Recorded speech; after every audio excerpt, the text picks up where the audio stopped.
sur la place du Rochereau. Très belle place, bien aménagée, avec de jolies maisons.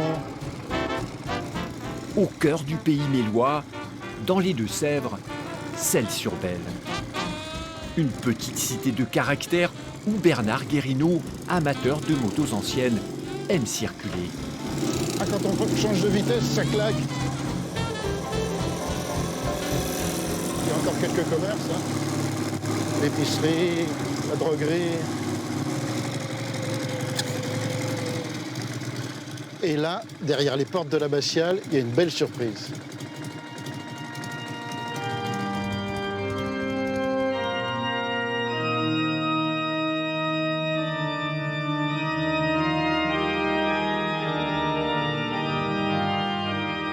Un prélude de Bach à presque 10 mètres de hauteur, l'orgue de l'abbatiale se dévoile, majestueux. Un colosse de 3228 tuyaux, inauguré il y a 4 ans. À son origine, un homme visionnaire, Pierre Archimbaud, natif du village. J'ai trouvé que un édifice de cette importance méritait avoir un orgue. Il a fallu trouver de l'argent. Il a fallu s'entourer de gens plus compétents que moi, qui étaient vraiment incompétents. J'ai mis 10 ans de ma vie à 70% de mon temps. Mais c'est l'aventure d'un village aussi, bien sûr.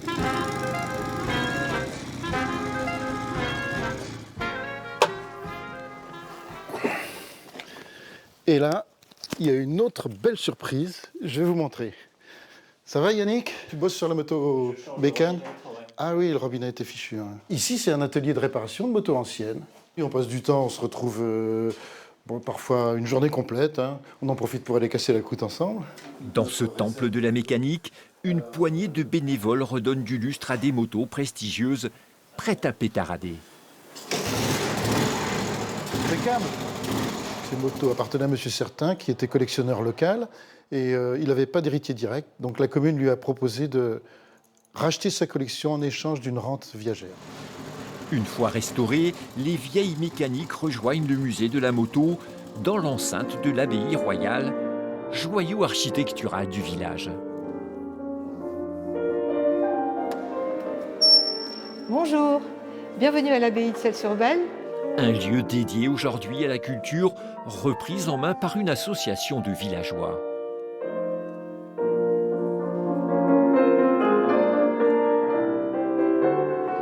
On y fait des expositions et c'est un lieu de culture. Aujourd'hui commence une masterclass de piano dans le cadre des estivales d'Artenetra.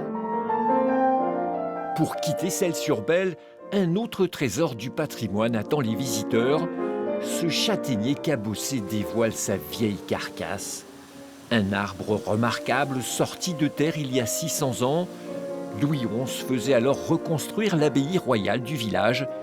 Mais ceci est une autre histoire.